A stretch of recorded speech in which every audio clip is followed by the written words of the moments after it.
안녕하세요. 애청자 여러분, 빈책방 여러분의 낭독자 이름입니다. 찰스 디킨스 장편소설 데이비드 코퍼필드 45장부터 이어서 들려드립니다.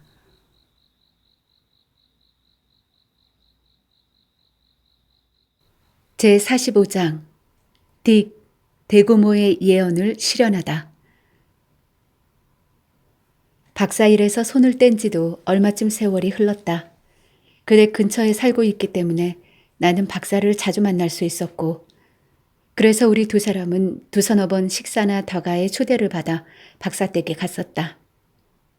그 노병은 박사 댁에 영주하고 있었다. 노병, 스트롱 부인의 친정 어머니, 마클란 부인을 말합니다. 마클란 부인은 옛날과 조금도 변함없었고, 그 불멸의 나비는 여전히 모자 위를 떠다니고 있었다. 내가 살아오면서 알게 된 다른 어머니들과 마찬가지로 마클란 부인은 애니보다도 더 놀기를 좋아했다. 그 부인에게는 굉장히 많은 오락이 필요했는데 엉큼한 노병처럼 자기 자신의 취향을 염두에 두고 있을 때도 오직 자기 딸만을 생각하는 척했다. 그래서 애니를 즐겁게 해주어야 한다는 박사의 소망이 이 어머니에게는 각별히 받아들일 수 있는 것이어서 부인은 박사의 깊은 배려에 대해 전적으로 찬의를 표했다. 여보게, 어느 날 내가 있는 자리에서 그녀는 박사에게 말했다. 애니가 늘 여기에 갇혀 있는 것은 틀림없이 갑갑한 일이겠지? 박사는 머리를 끄덕였다. 그래도 이 애미 나이쯤 되면 마클란 부인은 부채질을 하며 그때엔 문제가 달라지겠지만 나는 점잖은 사람들과 트럼프만 있으면 감옥 아니어도 좋고 절대로 밖에 나가려 하지 않겠네. 하지만 나는 애니가 아니고 애니 또한 이 애미는 아니지 않는가? 그럼요, 그렇고 말고요. 박사가 말했다.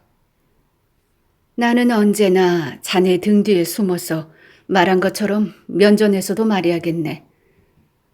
자네는 참으로 훌륭한 사람이야. 그렇지만 물론 자네는 안 그러겠지. 그러겠나? 애니와 똑같은 것을 추구하거나 같은 공상에 잠기는 일 말일세. 안 그러지요. 박사는 슬픈 어조로 말했다. 그렇지, 물론 안 되겠지. 자네의 사전을 예로 들어보세. 사전 편찬이란 얼마나 유익한 일인가. 얼마나 필요한 일인가. 낱말의 의미 말일세. 존슨 박사라든가 또는 그와 같은 분들이 없었던들 우리는 바로 오늘 이 순간에도 이탈리아 다리미를 침대라고 불렀을지도 모르지.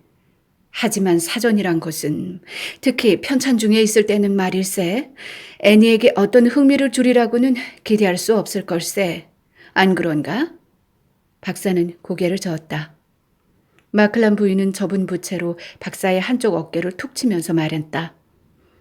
다른 많은 늙은이들이 기대하고 있는 것처럼 젊은이의 어깨 위에 늙은이의 머리를 얹어 놓는 것을 바라지 않는다는 것을 알 수가 있지. 자네는 애니의 성격을 잘 연구했으니까 그것을 이해하고 있어. 찬사를 받자 차분하고 참을성 많은 스트롱 박사는 얼굴에 약간 고통스러운 빛을 띄었다. 그러니까 박사? 노병은 정답게 사위의 어깨를 몇 번 톡톡 치며 말했다. 언제 어느 때든 내게 명령해주게. 언제든지 나는 애니와 함께 오페라든 음악회든 전시회든 어디든지 기꺼이 가겠네. 그렇더라도 싫은 기색을 보이는 일은 결코 없을 걸세. 의무란 것은 박사, 이 세상의 어떤 생각보다도 앞서는 것이니까. 그녀는 얼마든지 많은 오락도 감당해낼 수 있는 사람 중에 하나였으며 또 자기 주장을 고집함에 있어 결코 물러서지 않는 사람이었다. 요즘은 멜던 씨가 이 모녀와 동행하는 일이 없었다. 때때로 대고모와 도라가 그들 모녀와 동행하자는 초청을 받고는 그 초청에 응했다. 때로는 도라만 초청받기도 했다. 어쩌다 대고모가 나와 단둘이 있게 되면 가끔 코를 문지르면서 자기는 도저히 알 수가 없다고 말했다. 대고모는 박사 내외가 좀 더 행복해지기를 바라고 있었다. 대고모는 우리 군인 친구, 대고모는 늘 노병 마클란 부인을 그렇게 불렀다. 그 친구가 그 일을 조금이라도 수습할 수 있을 걸로는 생각하지 않았다. 그러나 대고모의 변함없는 신뢰는 딕시에게 가 있었다. 그 사람이 분명히 머릿속에 한 가지 아이디어를 갖고 있다는 것이었다. 그 사람이 그 아이디어를 언젠가 한번 종이 한쪽 구석에라도 적어 놓을 수만 있다면 그는 어떤 비상한 방식으로 이름을 떨치게 될 거라고 대고모는 말했다.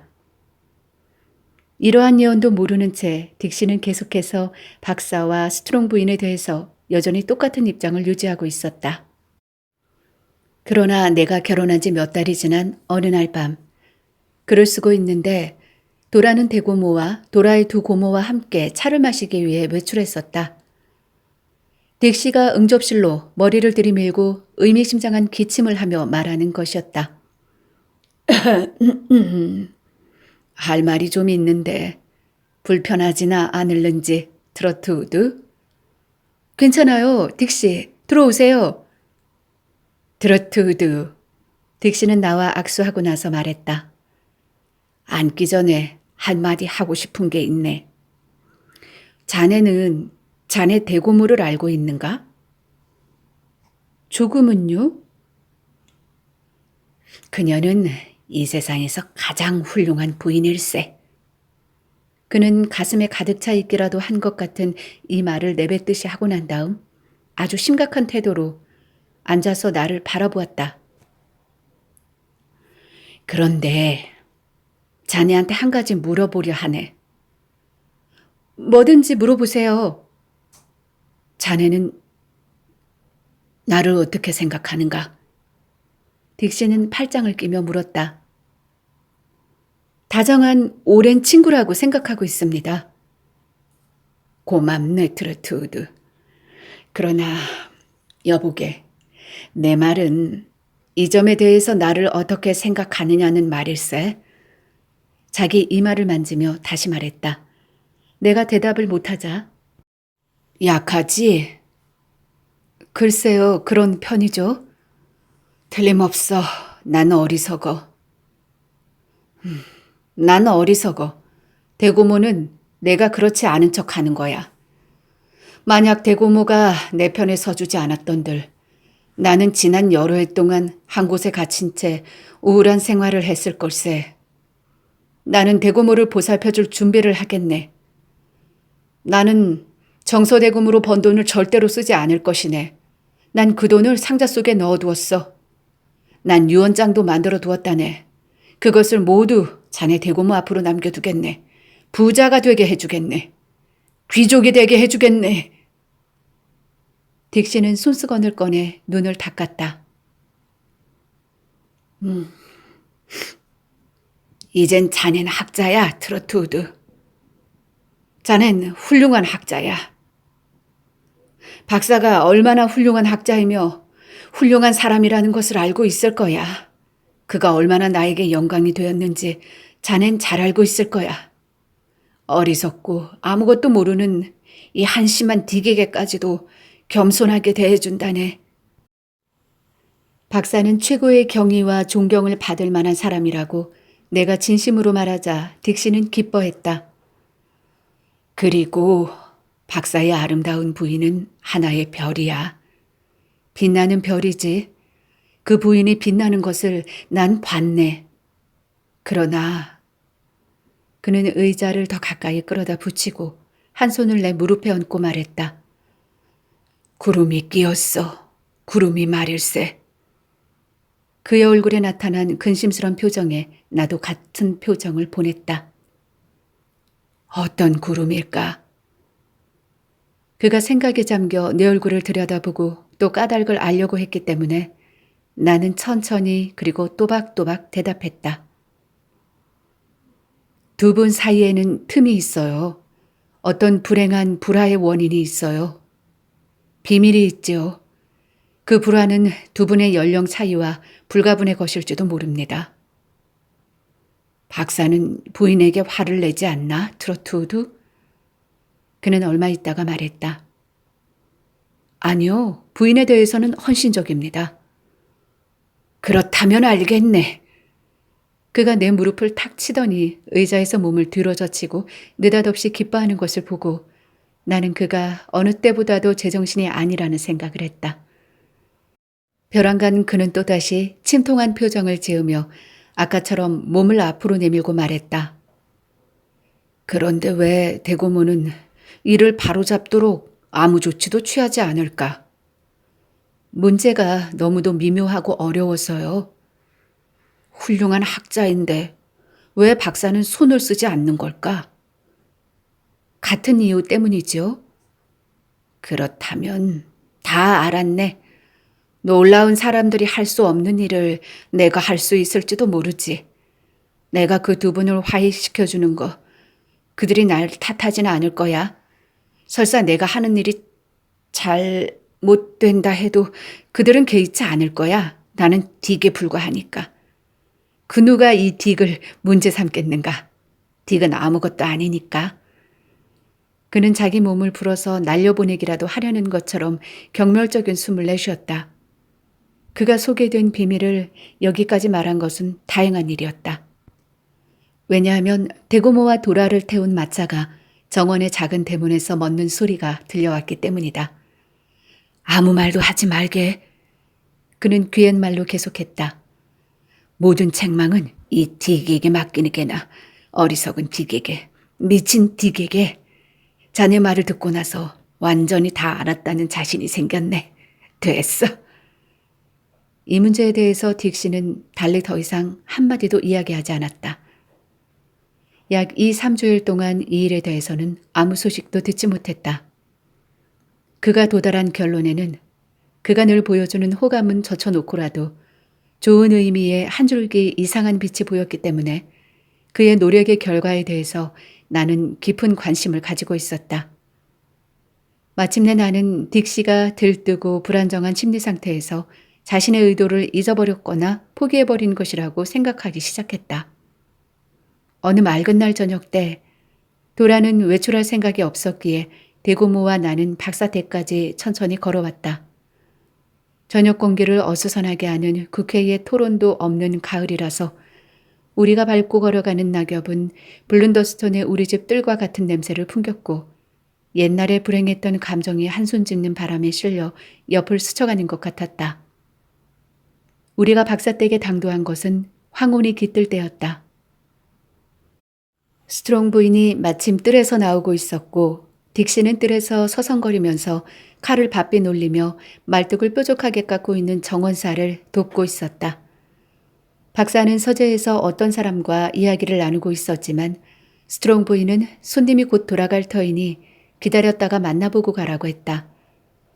우린 스트롱 부인과 함께 응접실로 들어가 저물어가는 창가에 앉았다. 오랜 친구이자 이웃끼리의 방문이라서 인사차례를 할 필요는 전혀 없었다. 응접실에 앉아 있은 지 몇 분도 안 됐을 때 무슨 일이건 언제나 소란을 피울 궁리만 하는 마클란 부인이 한 손에 신문을 들고 부산하게 들어오더니 헐떡거리며 말했다. 하나님 맙소사, 애니. 아이 왜 서재에 손님 계시다고 말하지 않았니? 애니는 조용히 대답했다. 어머니께서 그것을 일러주길 바라시는지 제가 어떻게 알 수 있었겠어요? 마클란 부인은 소파에 푹 파묻히며 말했다. 내 평생 이렇게 놀란 적은 없었다. 그럼 서재에 계셨었나요, 어머니? 있었지, 사랑스런 내 사위가. 내 기분을 헤아려 주겠지요, 미스 트로트우드 그리고 데이비드. 마침 유언장을 만들고 있는 자리에 내가 들어간 겁니다. 마클란 부인은 신문을 상포처럼 무릎 위에 펴고 두 손을 그 위에 대고 토닥거리면서 말했다. 마침 그의 유언장을 만들고 있었는 자리에 말이다. 어쨌는지 그 장면을 내가 꼭 너에게 얘기해야겠다. 미스 트로트우드, 아마 댁에서도 아실 겁니다만 이 집에서는 신문을 읽으려 할 때 문자 그대로 머리에서 눈알이 튀어나올 지경까지 될 때까지는 촛불 하나도 켜놓은 적이 없답니다. 그리고 이 집에서 서재가 하나 있는 것 외에는 앉아서 신문을 읽을 수 있는 소위 의자다운 의자는 하나도 없어요. 그래서 서재로 가보았더니 불빛이 보이더군요. 문을 열었지요. 박사하고 법률에 관계하는 전문가가 2사람 있었는데 3사람 모두가 책상 앞에 서 있었어요. 박사는 펜을 들고 말입니다. 그러면 여러분, 이것이 표명하는 바는 나의 아내에 대한 나의 신뢰일 뿐이며 모든 것을 내 아내에게 무조건 양도하는 것이 되겠지요. 라고 박사가 말하더군요. 그러자 전문가 한 사람이 대답했어요. 그렇게 되면 부인에게 모든 것을 무조건 양도하게 되는 것입니다. 라고. 그 말을 듣는 순간 어미로서의 본능적인 감정에서 오 하나님 용서해 주시옵소서 하고서 나는 문턱에 쓰러졌다가 찬장에 있는 뒷복도로 해서 이리로 온 것이랍니다. 스트롱 부인은 창문을 열고 베란다로 나가서 기둥에 기대고 서 있었다. 벨소리가 나고 손님이 나가는 발소리가 들려왔다. 일이 모두 끝났군. 틀림없어. 노병은 귀를 기울이고 있다가 말했다. 서명하고 밀봉해서 넘겨주었으니까 박사도 이제는 안심이 될 거야. 얼마나 훌륭한 마음인가. 애니, 얘야. 나는 신문을 가지고 서재에 가겠다. 나는 세상 소식을 모르고는 견딜 수 없는 사람이야. 미스 트로트우드 그리고 데이비드 부탁이니까 가서 박사를 좀 만나줘요. 우리가 부인과 함께 서재로 들어가니 딕시가 나이프를 접으면서 그늘지는 곳에 서 있었다. 마클란 부인이 들어와 안락 의자에 자리를 잡았다. 박사는 책더미에 쌓여 책상에 앉아 조용히 한 손으로 머리를 꿰고 있었다. 스트롱 부인이 파랗게 질려 몸을 떨면서 서재로 들어왔다. 딕시가 한 팔로 부인을 부축하고 있었다. 부인이 박사의 발치에 무릎을 꿇고 애원하듯이 2 손을 치켜들었다. 마클란 부인이 신문을 떨어뜨렸다. 박사님. 딕시는 말했다.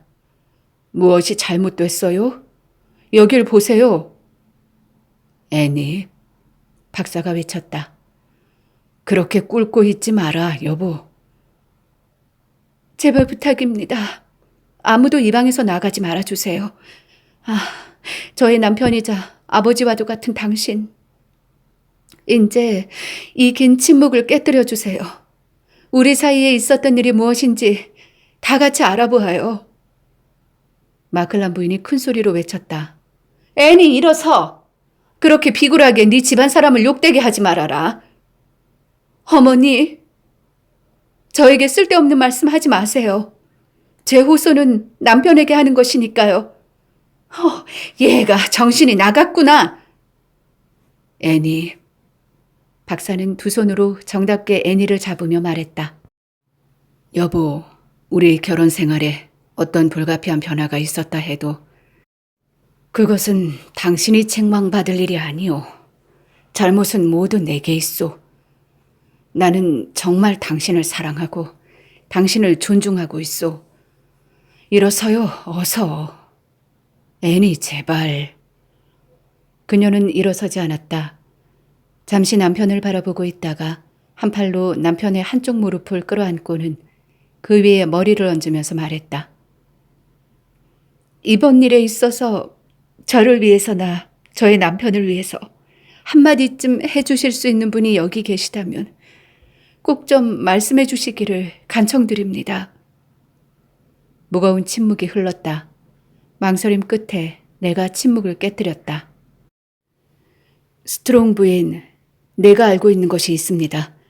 그러나 박사님께서는 그것을 감추어두도록 간곡히 부탁하셨기 때문에 오늘 밤까지 그것을 감추어두었던 것입니다.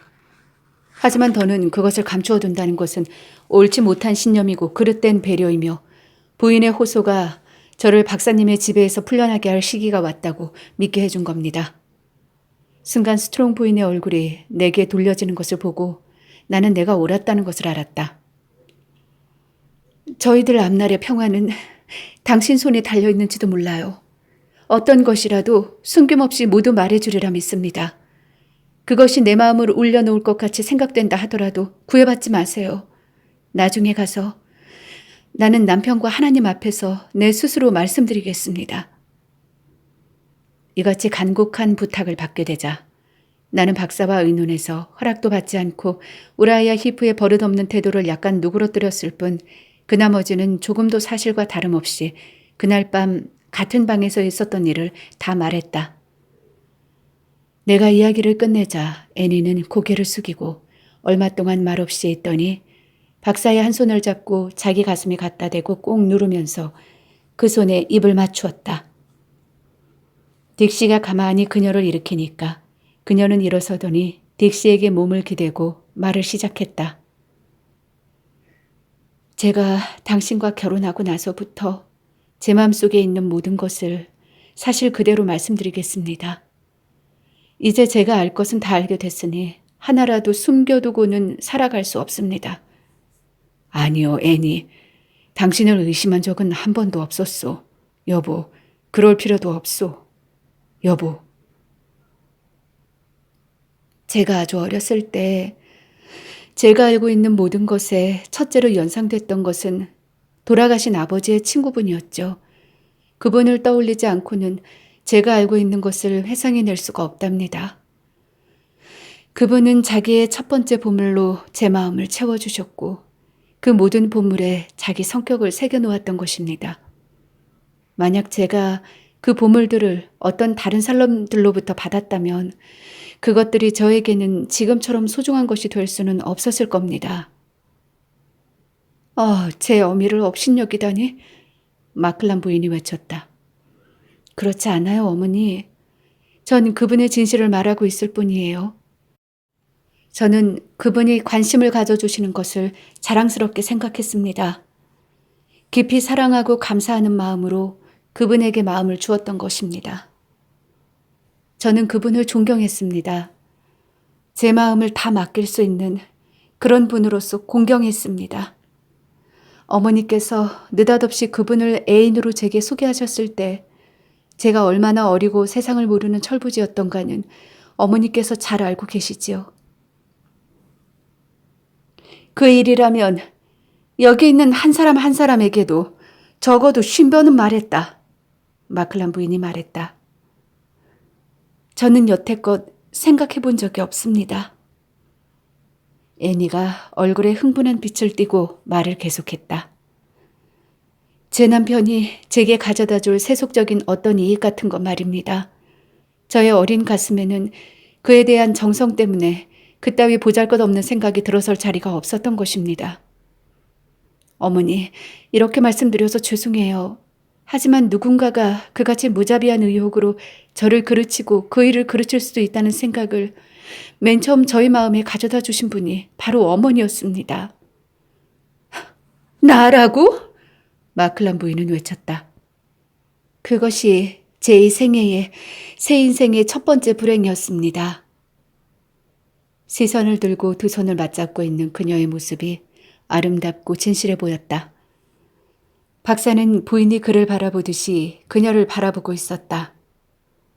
어머니는 잘못이 없어요. 어머니가 스스로 당신에게 강요한 것 말이에요. 틀림없이 어머니께서 뜻하시는 한 가지 점에 있어서는 나무랄 데가 없어요. 하지만 너무도 성가신 요구들이 제 이름으로 당신에게 강요되고 제 이름으로 당신이 얼마나 이용당했는지, 그런데도 당신이 얼마나 관대하셨는지, 또 당신의 행복을 진심으로 생각하고 계시는 위크필드 씨가 그것을 얼마나 원망하셨는가를 알고 보니 나의 애정은 돈에 팔리는 것이다 하는 야비한 의욕이 나 자신이 드러나 있다는 최초의 생각이 부당한 굴욕처럼 밀어닥쳤기 때문에 제가 당신에게까지 그런 생각을 나누어 가지도록 강요했던 것입니다. 제 마음이 어떻다는 것을 어머니는 상상도 못하십니다. 그러나 결혼식 날에 제가 제 일생의 사랑과 영광을 획득했다는 것을 제 마음속에서 알고 있었습니다. 집안을 보살펴준 데 대한 감사를 무척이나 받고 싶어 하는군.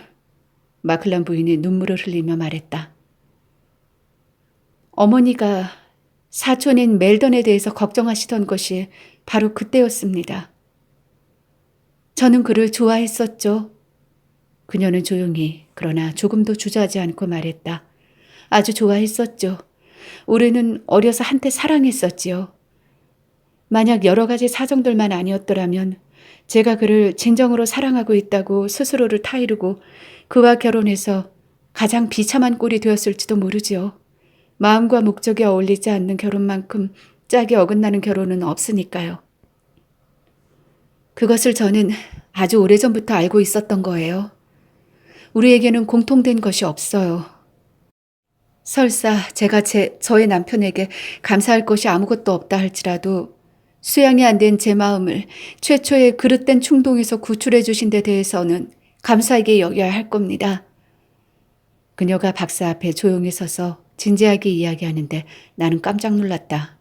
그녀의 목소리는 차분했다. 저의 사촌이 저를 위해서 아낌없이 주시는 당신의 너그러운 마음의 대상이 되어보려고 기다리고 있고 제가 돈만 노리는 인간의 탈을 쓰고 있던 불행했던 그때 제가 생각한 것은 내 사촌이 스스로 자신의 길을 개척해 나가는 것이 좋을 것이라는 것이었습니다. 그가 인도로 떠나던 그날 밤 저는 그 사람이 거짓되고 배은망덕한 마음을 가지고 있는 것을 알았습니다.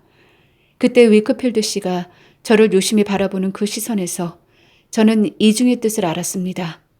저는 처음으로 제 인생의 그림자를 들이우는 의혹을 깨달았습니다. 의혹이라고, 애니, 박사가 말했다. 아니야. 당신 마음속에는 아무런 의혹도 없는 것을 저도 잘 알고 있어요, 여보.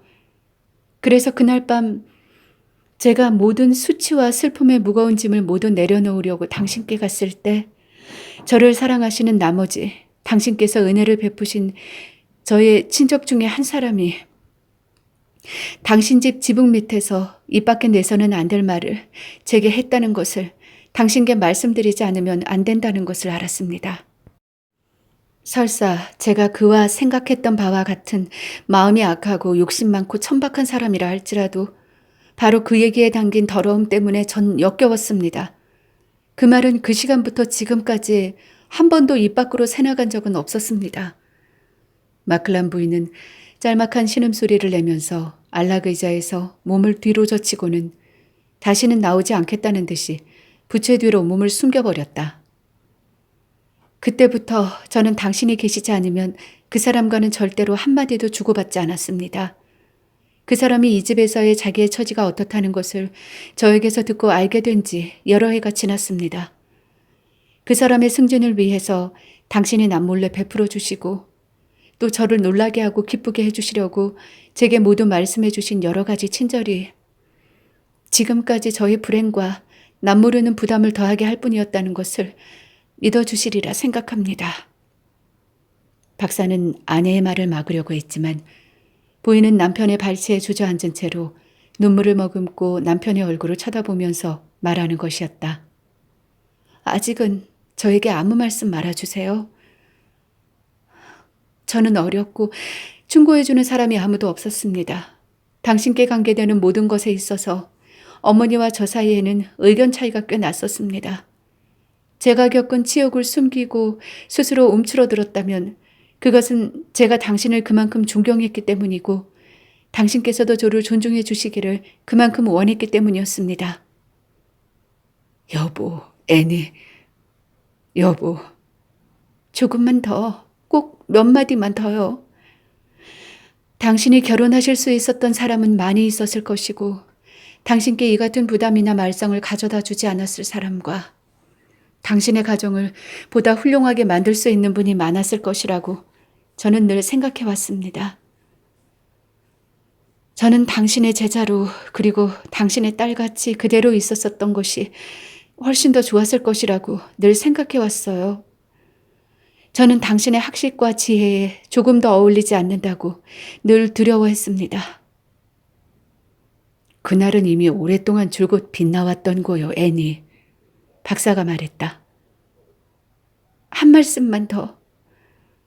그 후로 저는 당신이 베풀어 주신 그 상대가 쓸모없다는 것을 알아야 하는 그 모든 부담을 견디고 이겨나가겠다고 착실하게 마음먹고 결심했던 것입니다. 당신의 최근의 변화와 원인이 오늘 밤에야 명백해졌습니다. 그리고 그러한 잘못이 있음에도 불구하고 고귀한 마음씨로 저를 믿고 계시다는 것을 저는 오늘 밤 알았습니다. 그 보답으로 제가 아무리 사랑을 바치고 의무를 다한다 해도 당신의 무한히 값진 신뢰를 받을 만큼 가치가 있는 사람이 될 수 있으리라고는 생각지 않습니다만 이러한 모든 것을 알고 보니 제가 아버지처럼 존경하고 남편으로서 사랑하고 신성시했던 그 얼굴을 바라보면서 경박한 생각 속에서도 제가 당신을 배반한 일은 결코 없었으며 당신으로부터 받은 사랑과 신뢰에 대해서 동요된 적이 한 번도 없었다는 것을 엄숙하게 다짐할 수 있습니다. 그녀가 박사의 목을 두 팔로 껴안고 박사가 그녀의 머리 위에 자기의 머리를 숙이자 박사의 백발과 그녀의 짙은 갈색 머리가 뒤엉켰다. 저를 안아주세요, 여보. 저를 버리지 마세요. 우리 두 사람 사이에 거리가 있다고 생각하시거나 그런 말씀은 하지 말아주세요. 계속되는 침묵 속에서 대고문은 심각한 표정으로 딕시에게로 걸어가더니 그를 껴안고 소리가 나도록 입을 맞추었다. 당신은 참으로 훌륭한 사람이에요, 딕. 하고 대고문은 사리에 맞지 않는 칭찬을 하는 태도로 말했다. 그러니까 안 그런 척 해서는 안 돼요. 내가 잘 알고 있으니까. 대고문은 그의 소매를 끌어당기며 나를 보고 고개를 끄덕였다. 그래서 우리 세 사람은 방에서 살며시 빠져나와 그 집을 떠났다. 그것이 그 노병에겐 결정적 타격이야. 집으로 돌아가는 도중 대고모가 말했다. 그 부인은 완전히 손을 들었을 거예요. 딕시는 동정하는 빛으로 말했다. 뭐라고? 악어가 손을 드는 것을 보았소? 대고모가 반문했다. 나는 악어를 본 일이 없는데요. 딕시는 순진하게 대답했다. 그 늙은 악어만 아니었어도 아무 일 없었을 텐데.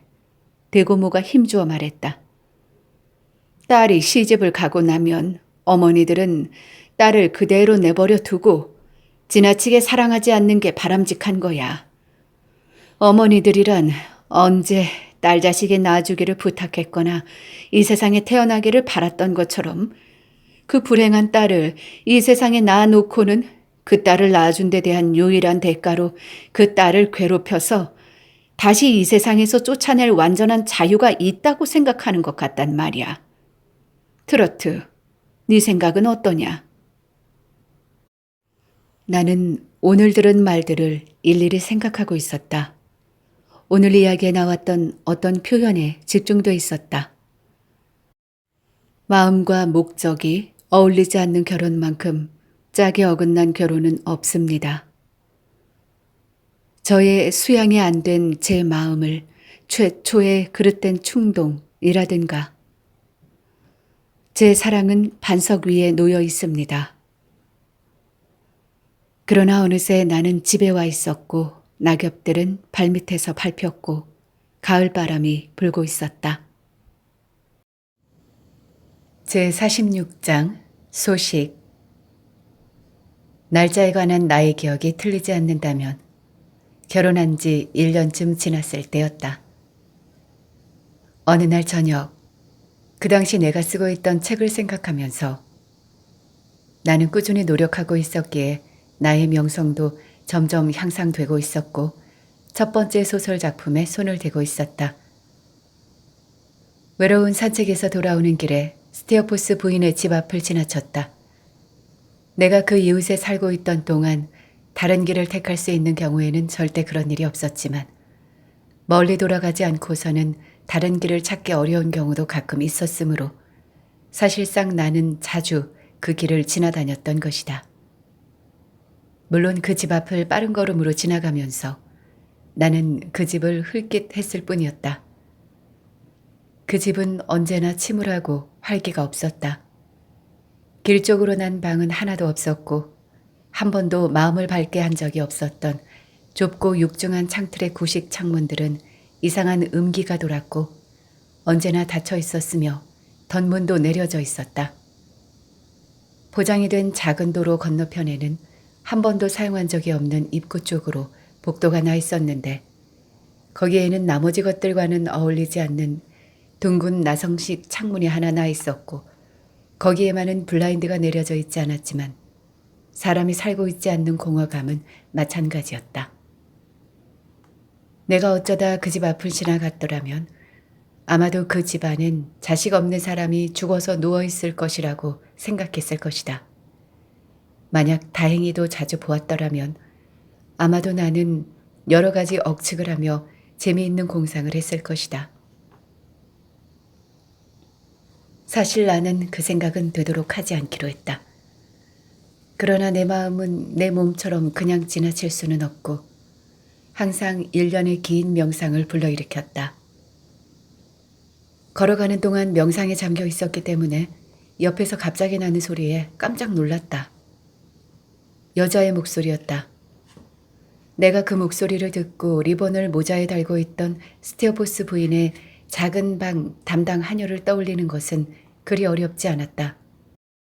그러나 그녀는 지금은 달라진 그 집에 맞게 수수한 갈색의 나비 리본 몇 개로 바꿔 달고 있어 조금은 음산해 보였다. 도련님, 죄송합니다만 들어오셔서 미스 다틀과 얘기를 좀 나누시지 않겠어요? 미스 다틀이 나를 불러오라고 당신을 보냈소? 나는 그녀에게 물었다. 오늘 밤은 그렇지 않습니다만 그러신 거나 마찬가지지요. 전날 밤에 도련님이 여기를 지나시는 것을 미스 다틀이 보고 계단에 앉아 일을 하고 있는 저에게 도련님께서 또 지나가는 것을 보거든 들어오셔서 얘기나 하고 가시도록 부탁드리라고 말씀하셨습니다. 나는 돌아서서 하녀와 함께 걸어가면서 스테어포스 부인의 안부를 물었다. 그녀는 부인이 아프기만 해서 늘 자기 방에서만 지낸다고 했다. 우리가 그 집에 도착하자 하녀는 나를 노대에 있는 미스 다틀에게로 가도록 이르고 나서 내가 직접 그녀에게 내가 온 곳을 알리도록 하고는 가버렸다. 그녀는 시가지가 내려다 보이는 테라스 한쪽 끝에 의자를 놓고 앉아 있었다. 그날은 하늘에 무시무시한 빛이 감도는 음침한 밤이었으며 멀리 여기저기서 좀 더 큰 어떤 물체가 음산한 빛을 번쩍거리기 시작하면서 잔뜩 찌푸려져 가는 풍경을 보자 나는 이 하늘 모양이야말로 이 맹렬 여성을 상기하기에 딱 어울리는 짝이라고 생각했다. 그녀는 나를 보더니 얼른 일어나서 맞아주었다. 지난번에 보았을 때보다도 그녀가 더 창백하고 여위였다고 생각했다. 그 번쩍이던 눈은 더욱 빛났고 흉터는 여전히 뚜렷했다. 우리의 만남은 정다운 것이 못 되었다. 지난번 화를 내고 헤어졌기 때문에 그녀에게는 어딘지 상대를 얕잡아 보는 태도가 있었지만 그것을 애써 감추려고 하지도 않았다. 내게 뭔가 얘기하고 싶으시다고요, 미스 다틀? 그녀가 몸짓으로 앉으라고 권하는 것도 사용하고 나는 의자 등에 한 손을 얹고 그녀 곁에 서서 말했다. 그 아가씨는 찾았습니까? 아니요. 그 애는 달아났어요. 그녀의 입술이 비난하고 싶은 마음을 감추느라고 몰래 움직이는 것을 보았다. 달아났다고요? 네, 그분한테서 말이에요. 웃으며 말한다. 그 애는 죽었을지도 몰라요. 그녀가 죽기를 바라는 것은 그녀와 같은 여성의 한 사람으로서 그녀에게 베풀 수 있는 가장 친절한 소원일지도 모르죠. 그녀는 아무런 대꾸도 하지 않았지만 몸을 돌리면서 멸시하는 웃음을 띠고 내게 말했다. 그 훌륭하고 상처투성이인 젊은 아가씨의 친구들이 모두 당신의 친구들이군요. 당신은 그들을 대표하는 투사이고요. 그 아가씨에 대해서 알려져 있는 사실을 알고 싶어요? 불쾌한 미소를 띠며 그녀는 일어서더니 잔디밭과 채소밭에 경계선을 이루고 있는 사철나무 울타리 쪽으로 몇 걸음 걸어가서 말했다. 여기서는 노골적인 복수나 변호 같은 것은 삼가해 주시지요, 코퍼필드 씨. 그녀의 말이 무슨 뜻인지 몰라서 나는 고개를 갸우뚱했다. 그러자 그녀가 리티머를 데리고 왔다. 리티머는 거만한 얼굴을 하고서 내게 인사를 하고 나서 그녀의 뒤에 자리를 잡았다. 그녀는 리티머를 바라보지도 않은 채 실룩거리는 그 오래된 흉터를 어루만지며 도망친 얘기를 코퍼필드 씨에게 해줘요. 라고 말했다. 심술궂고 기세오른 미스 다틀의 자태에는 이상한 얘기지만 놀랍게도 아직도 여자답고 매력적인 데가 있어서 그녀가 그러한 태도로 우리 두 사람 사이에 몸을 기대고 앉아 나를 바라보는 자태는 전설 속의 잔인한 공주에 버금가는 것이었다. 제임스 씨와 내가 말입니다, 미스 다틀. 나한테 말고요. 그녀는 얼굴을 찌푸리며 말을 막았다. 제임스 씨와 내가 말입니다, 도련님. 내게도 하지 말아요. 리티머는 전혀 마음의 동요 없이 우리에게 가장 즐거운 것은 무엇이든 자기에게도 가장 즐거운 것임을 가벼운 인사로 표시하고 나서 또다시 말을 시작했다. 제임스 씨와 나는 그 젊은 여자가 제임스 씨의 보호 아래 야모드를 떠난 이래 외국에 가 있었습니다. 저희는 프랑스, 스위스, 이탈리아 등 여러 지방에 가보았습니다. 그는 등받이 의자를 보고 이야기하는 것처럼 그것을 바라보며 그것을 두 손으로 살짝살짝 두드렸다. 제임스 씨는 정말로 젊은 분을 무척 좋아했으며 제가 그분을 돌보고 나서부터 제가 알고 있는 한 처음으로 오랫동안 안정되어 있었습니다. 그 젊은 부인은 향상될 수 있는 소질을 가지고 있었고 여러 나라 말도 해서 시골 사람이라고는 여겨지지 않았을 정도였습니다. 가는 곳마다 그 젊은 부인이 칭찬받는 것을 보았습니다, 나는. 미스 다틀은 한 손으로 옆구리를 짚었다. 나는 리티머가 그녀를 훔쳐보며 싱긋이 웃는 것을 보았다. 그 젊은 부인은 옷맵시는 물론 그녀의 인품은 정말 사람들의 주의를 끌었습니다. 잠시 말을 멈춘다. 리티머는 점잔을 부리는 머리를 약간 앞으로 내밀어서 조금 옆으로 하고는 다시 말을 계속했다. 그 젊은 부인께선 가끔 풀이 죽어서 얼마 동안은 그런 식으로 지냈는데 마침내 그녀가 완전히 기운을 잃게 되고 그런 활기 없는 기분에 잠김으로써 제임스 씨를 짜증나게 만들었고 여러 가지 일들이 너무도 불쾌하게 되어버렸다고 저는 생각합니다. 제임스 씨도 또다시 불안해지기 시작했습니다. 그분께서 불안해지면 불안해질수록 그녀는 점점 더 기운을 잃어갔고 또 저로서는 두 분 사이에 끼어서 정말 난처했었다고 말하지 않을 수 없습니다. 그러나 사태는 여기서 얼고 맞추고 저기서 보충을 하기도 해서 누구도 예상 못했을 정도로 두 분 사이가 오랫동안 잘 지속되었다고 믿고 있습니다. 리티머는 입에 한 손을 대고 점잖게 기침을 한 번 하면서 목을 가다듬더니 다시 말을 계속했다. 마침내 많이 타이르기도 하고 나무라기도 한 끝에 제임스 씨는 어느 날 아침 저희들의 별장이 있는 나폴리 근처에서 떠나버렸습니다. 그 젊은 부인이 바다를 무척 좋아했기 때문에 나폴리 근처에 머물렀죠. 모든 사람의 행복을 위해 자기가 떠나간다는 것을 말해달라는 부탁을 하면서 떠나셨지요.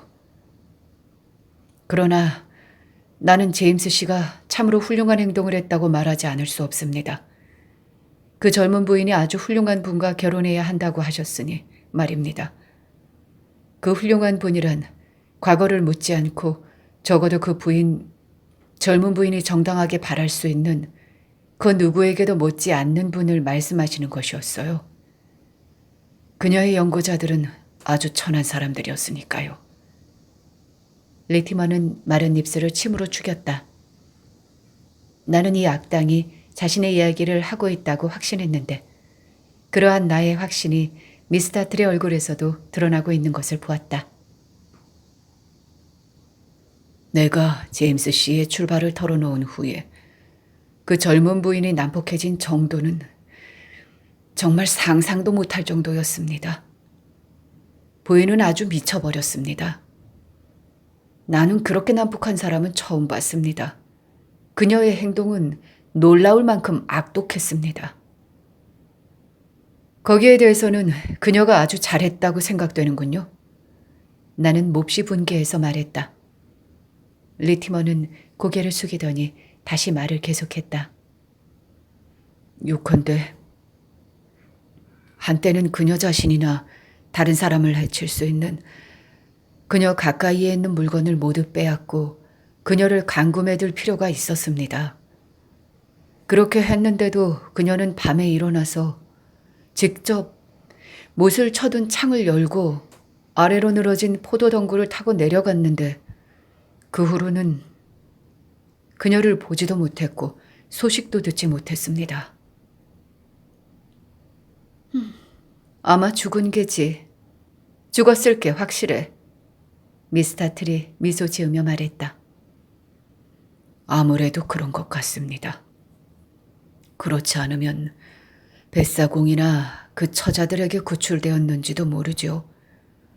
그 여자는 천한 사람들을 좋아해서 해변에서 그런 사람들에게 말을 걸기도 하고 또 뱃전에 앉아있곤 하는 버릇이 있었으니까요.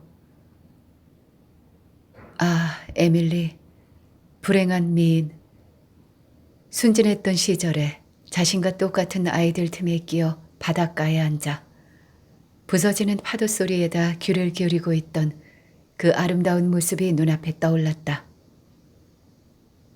그 여자를 찾을 수 없다는 것이 분명해지자 나는 편지를 드리기로 약속이 되어 있던 곳으로 제임스 씨를 찾아가서 모든 사정을 알려드렸습니다. 그 바람에 저희들 사이에는 언쟁이 벌어졌습니다. 그분은 저를 지나치게 모욕했습니다. 제 마음에 상처를 입혔습니다.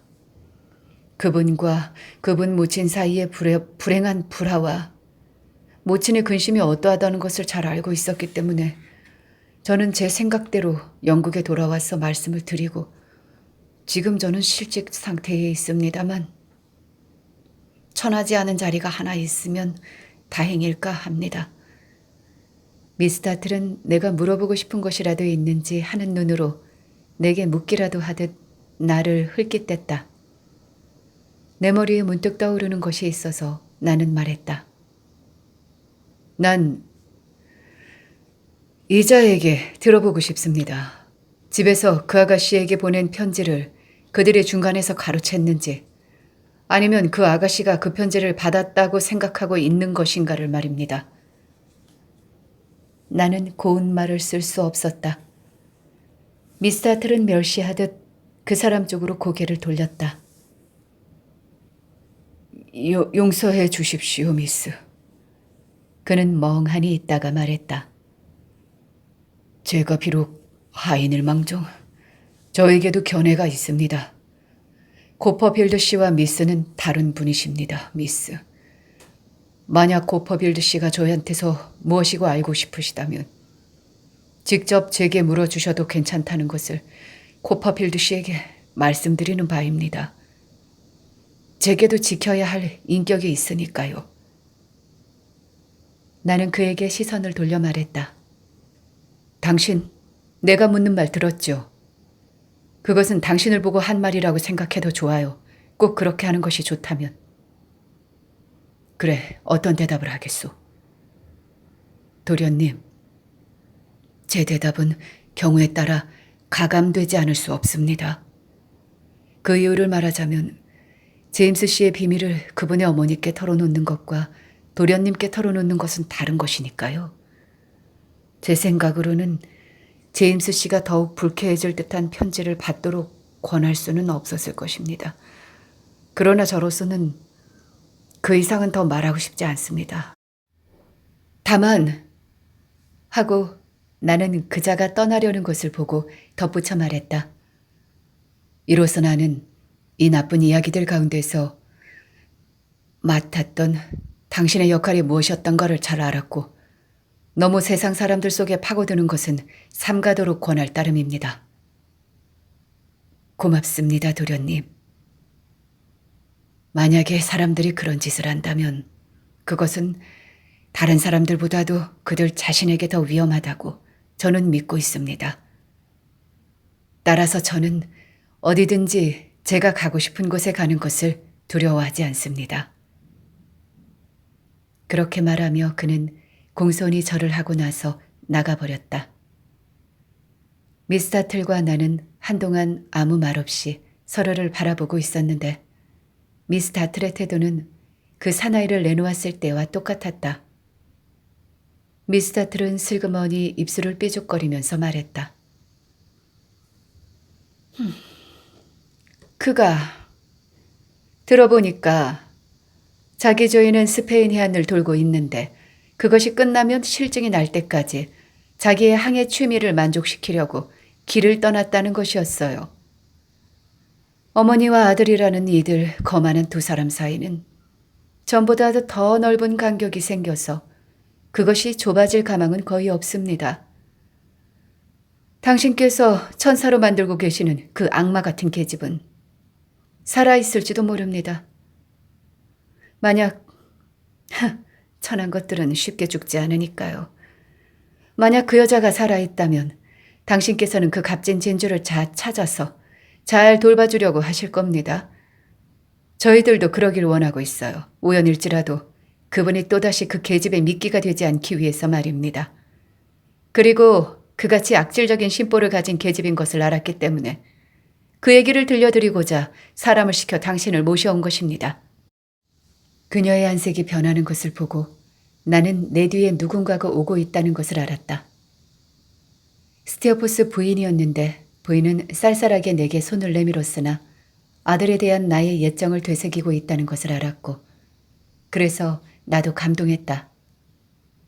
부인은 크게 변해 있었다.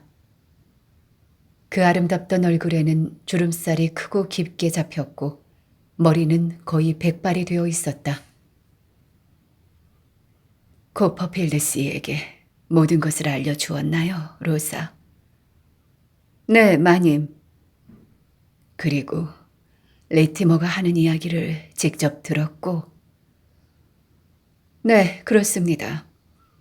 마님께서 그것을 원하고 계시는 이유도 말해 주었습니다. 정말 기특하구먼. 나는 자네의 옛날 친구와 약간의 편지 왕래를 했었지. 부인은 나를 보며 말한다. 그러나 그 편지의 왕래도 그의 의무라든가 은혜라든가 하는 것을 돌이킬 수는 없었어. 그래서 이번 일에 있어서 로사가 얘기한 그 이상으로 다른 목적은 없지. 만약 자네가 여기에 데려왔던 그 점잖은 사람의 마음을 나는 그분에 대해서 미안하게 생각하고 있어. 그 이상 아무 말도 할 수 없지만 그 점잖은 사람의 마음을 안심시킬 수 있는 방법으로서 내 아들이 다시는 흉계를 품은 적의 함정에 빠지지 않도록 할 수 있다면 말일세. 부인은 몸을 바로 세우고 똑바로 멀리 앞을 바라보며 앉아 있었다. 아주머니, 내가 정중하게 말했다. 잘 알았습니다. 제가 아주머니의 그 동기에 대해서 절대로 왜곡된 해석을 할 우려는 없다는 것을 확언합니다. 그토록 곤욕을 치른 그 아가씨가 무참히 속은 것이 아니고 그 아가씨가 대개 아드님의 손에서 한 잔의 물을 받는 것보다는 차라리 100번이라도 죽는 것이 낫다고 생각하신다면 그것은 엄청나게 잘못된 생각을 하고 계시는 것이라고 말씀드리지 않을 수 없습니다. 이봐요, 로사. 그녀가 말참견을 하려 들자 부인은 말했다. 그대로 두지. 자넨 결혼했다고 들었는데. 나는 얼마 전에 결혼했다고 대답했다. 그래, 행복하고? 나는 들어앉아 있어서 듣는 것이 거의 없지만 자네가 점점 유명해져 가고 있다는 것은 알고 있네. 운이 좋아 이름이 좀 나게 되었지요. 어머님이 안 계시지? 네. 그거 참 안 됐군. 계셨더라면 아드님을 자랑스럽게 여기셨을 텐데. 잘 가요. 부인이 위험 있는 태도로 내민 손을 잡으니 그 손은 침착했다. 부인의 자존심은 손의 맥박까지도 가라앉을 수 있을 것 같았고 그 얼굴에 베일을 들이우고 그 베일을 통해서 먼 곳을 내다보며 앉아 있는 것처럼 보였다. 나는 테라스를 따라 그 두 사람 곁을 떠났다. 여기저기 켜진 초저녁 등불이 멀리 시내에서 깜빡이는 것이 보였고 동쪽 하늘에는 아직도 빛이 떠돌고 있었다. 내가 들은 이야기를 페고티 씨에게 전하는 것이 옳겠다고 느껴졌다. 다음 날 밤 나는 그를 찾아 런던으로 갔다. 그는 조카 딸을 데려오겠다는 목적으로 다른 어느 곳보다 런던에 꽤 오래 머물러 있었다. 그는 헝거포드 시장에 있는 작은 양초상 2층에 하숙을 정하고 있었는데 바로 이 집에서 처음으로 그는 자기의 자비로운 사명을 시작했던 것이다. 나는 그곳으로 향했다. 내가 그를 찾아왔다고 말하자 그 집 사람들이 그가 아직 외출을 안 했으니 2층으로 올라가면 만날 수 있을 것이라고 알려주었다. 그는 몇 그루의 식물을 기르고 있는 창가에 앉아 책을 읽고 있었다. 그 방은 아주 깨끗하고 잘 정돈되어 있었다.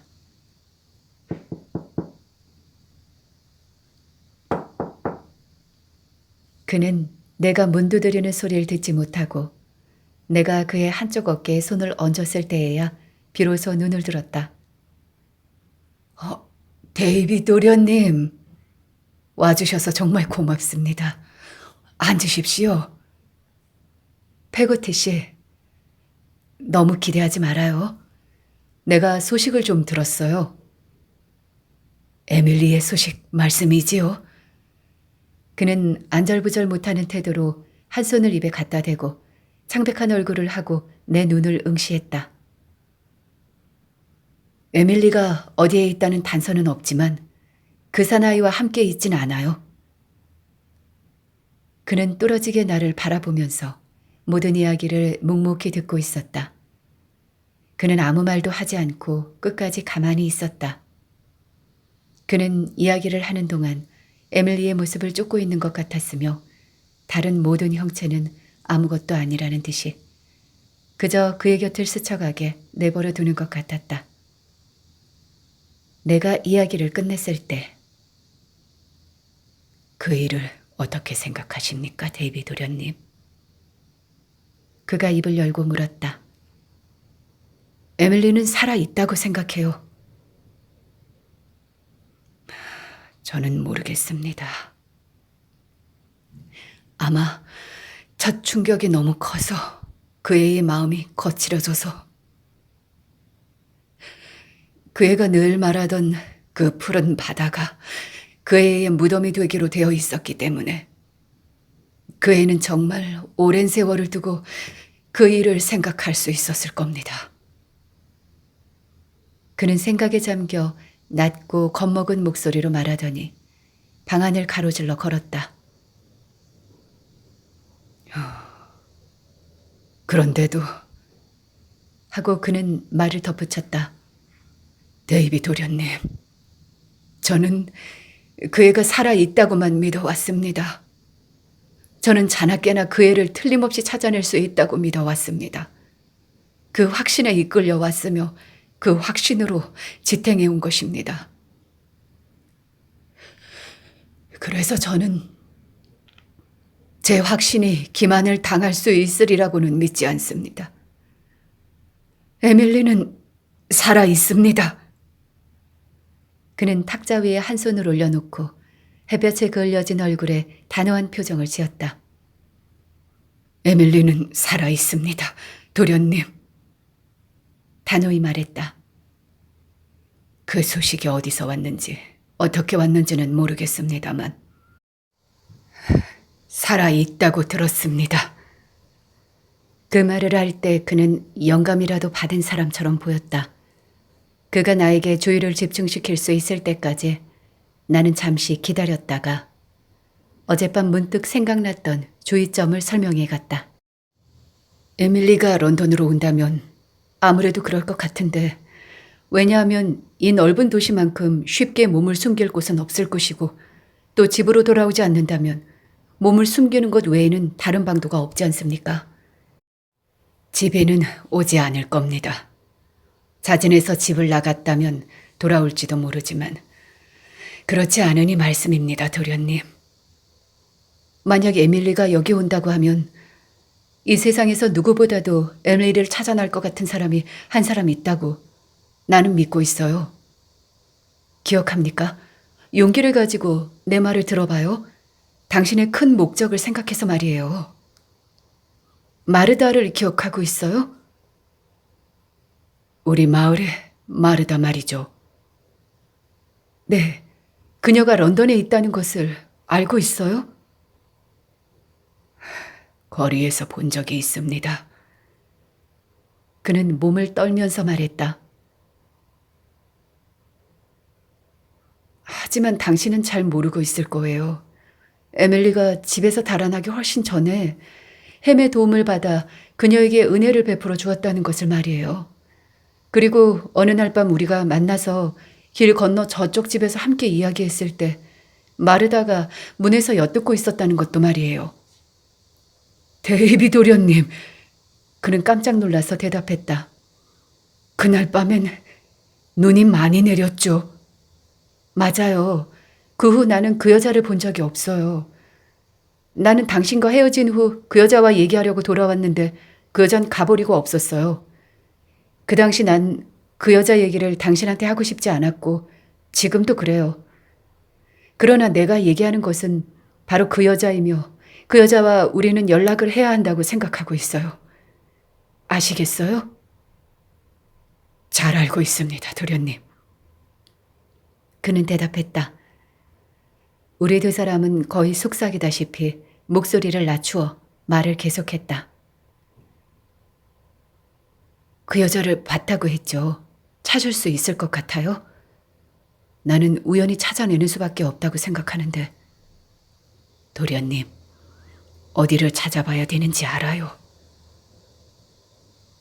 날이 어두워졌군요. 오늘 밤에 함께 나가서 마르다를 찾아보지 않겠습니까? 그는 내 말에 동의했다. 아주 꼼꼼하게 방안을 정돈하고 양초를 준비해서 불을 켤 수 있게 해놓더니 침대를 정돈하고 나서 마지막으로 장롱에서 다른 옷들과 함께 단정하게 정돈된 에밀리의 옷 중에서 한 벌. 에밀리가 이 옷을 입고 있는 것을 본 기억이 난다. 그 한 벌과 모자를 꺼내 의자 위에 놓았다. 우리는 걸어가면서 한편으로는 그와 대화를 유지하기 위해서, 또 한편으로는 내 궁금증을 풀기 위해서 햄에 대한 이야기를 물어보았다. 그는 아까와 거의 똑같은 말로 햄은 여전하다고 말하고, 될 대로 되라는 식으로 아무렇게나 세월을 보내고는 있지만 절대로 불평을 하는 일이 없이 모든 사람들의 사랑을 받고 있답니다. 라고 말했다. 나는 그들의 불행의 원인에 대해서 햄의 심정은 어떻다고 생각하느냐고 그에게 물었다. 그의 상태가 위험하다고 믿는지 어떤지 물어보았다. 예컨대 햄과 스티어포스가 언젠가 만나기라도 한다면 그때 햄이 어떻게 할 것으로 생각하느냐고 물어보았다. 저는 모르겠습니다, 도련님. 하고 그는 대답했다. 저도 자주 그 일을 생각해 보았습니다만 저로서는 전혀 알 수 없습니다. 그까짓 건 상관없습니다. 나는 에밀리가 집을 나간 후 우리 세 사람이 바닷가에 나갔던 그날 아침의 기억을 그에게 불러일으키려고 했다. 생각나세요? 사나운 태도로 바다를 바라보며 햄이 바다의 끝 운운하던 것 말이에요. 생각나고 말고요. 그가 무슨 뜻으로 말했다고 생각하세요? 데이비드 오련님, 저 자신에게 여러 번 물어보았습니다만 답을 찾지 못했습니다. 그런데 한 가지 이상한 일이 있습니다. 그것은 아주 쾌활하기는 해도 그의 마음을 그쪽으로 돌리려고 하는 것은 온당한 일이 못 되는 것 같이 느껴져서 마음이 편치 않습니다. 그 애는 본분에 조금이라도 어긋나는 말은 한마디도 한 적이 없었고 요즘도 다른 투로 말할 것 같지 않습니다만 그 애의 생각은 결코 얕지 않고 아주 깊습니다. 도련님, 그래서 저는 그 속까지 볼 수가 없습니다. 그래요. 그렇기 때문에 가끔 걱정이 된답니다. 저도 걱정이 됩니다, 데이비드 도련님. 그 애가 무모한 짓을 하는 것보다도 걱정이 됩니다. 그 어느 쪽도 그 애가 변한 것이 되겠지만 말입니다. 그 애가 어떠한 상황에서도 난폭한 짓을 하리라고는 생각하지 않습니다만 그의 둘을 떼어놓는 것이 좋다고 저는 생각합니다.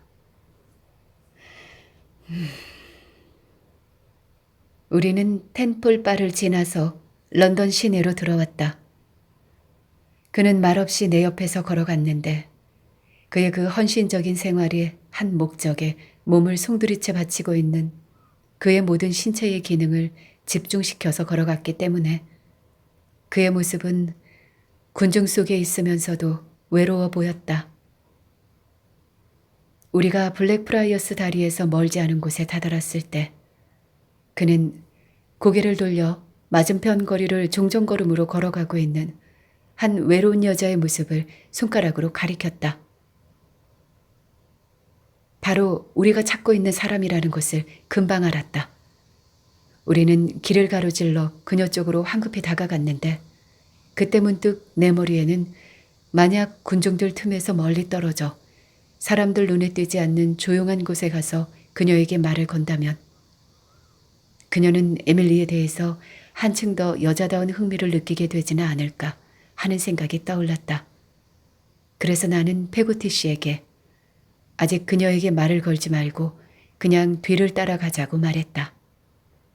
게다가 나는 그녀가 어디로 가는지 알아야겠다는 막연한 생각을 하고 있었다.